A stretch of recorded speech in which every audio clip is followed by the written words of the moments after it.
لحاظ رکھا ہے اور کیسا کیا ہے۔ اللہ تعالیٰ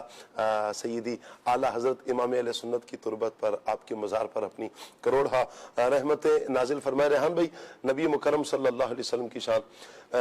ایک تو اگر ہم دیکھتے ہیں نا قرآن پاک کی آیات، رب نے حضور جان عالم صلی اللہ علیہ وسلم کی شان کو بیان کیا۔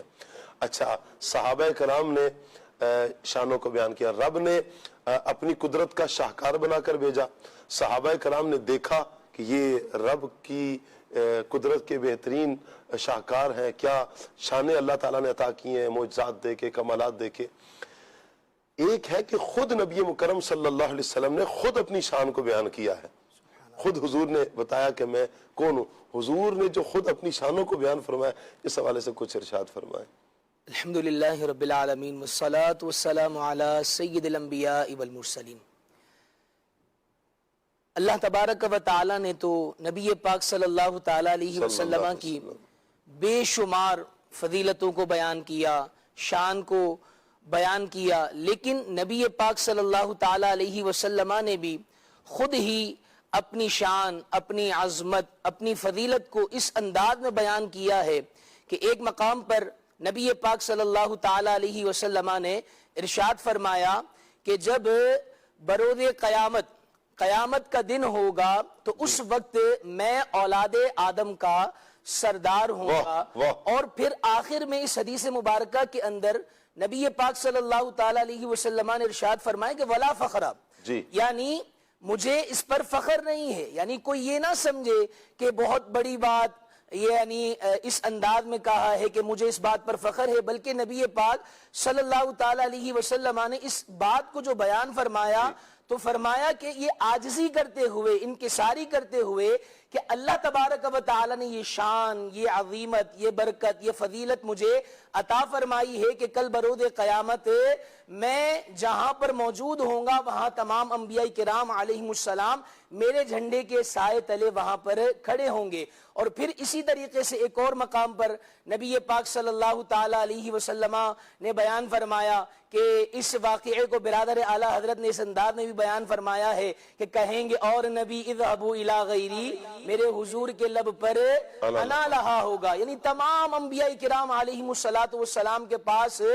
لوگ جائیں گے جب نفسی نفسی کا عالم ہوگا، ایک ایک نیکی کو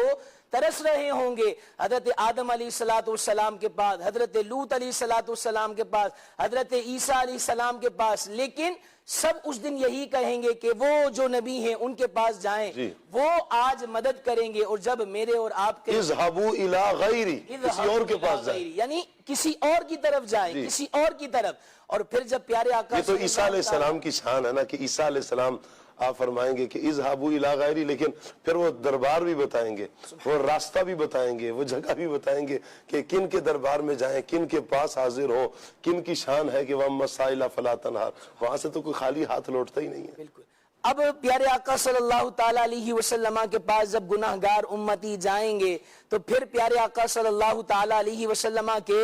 لب مبارک پر یہ نہ ہوگا کہ اذهبوا الی غیری، بلکہ پیارے آقا صلی اللہ تعالی علیہ وسلم فرمائیں گے انا لہا، انا لہا۔ اور پھر شاعر نے اس بات کو اس انداز میں بھی تو بیان کیا ہے نا کہ فقط اتنا سبب ہے انعقاد بزم محشر میں، فقط اتنا سبب ہے انعقاد بزم محشر میں کہ شان محبوبی دکھائی جانے والی ہے، یعنی پیارے آقا صلی اللہ تعالی علیہ وسلم کی شان ہی کے لیے، شوکت ہی کے لیے قیامت کا دن سجایا جائے گا، قیامت کا یہ سارا معاملہ کیا جائے گا، اور پھر معاملہ یہیں تک ختم نہیں ہوگا۔ یہ مکرم صلی اللہ علیہ وسلم کی شان دکھائی جائے گی، بتائی جائے گی، ساری خلقت، جب ساری خلقت جمع ہوگی اس وقت بتایا جائے گا کہ میرے حضور کی شان کیا ہے، میرے حضور نبی مکرم صلی اللہ علیہ وسلم کا مقام کیا ہے، حضور کا رتبہ کیا ہے۔ جب سارے نبی یہ کہہ رہے ہیں آج کسی اور کے پاس، اس وقت میرے حضور کہیں گے انا لہا، انا لہا، آؤ میں ہوں نا، میں ہوں۔ اور اس وقت میرے حضور کی کیفیت کیا ہوگی، اللہ اکبر، حضور سجدے میں جائیں گے، روئیں گے اپنے امتیوں کے لیے، آنسو بہائیں گے حضور نبی مکرم صلی اللہ علیہ وسلم رو کر اللہ کی بارگاہ میں۔ اللہ فرمائے گا اے محبوب سجدے سر اٹھائیں، کیوں روتے ہیں؟ یا رب امتی امتی۔ اس وقت حضور ایک تو ہمارے لیے رو رہے ہیں اور پھر آنسوؤں کے ساتھ حضور نبی مکرم صلی اللہ علیہ وسلم ساتھ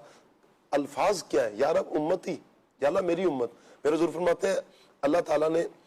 ہر نبی کو ایک دعا ایسی عطا کی ہے جو انبیاء اکرام علیہ السلام نے مانگ لی ہے۔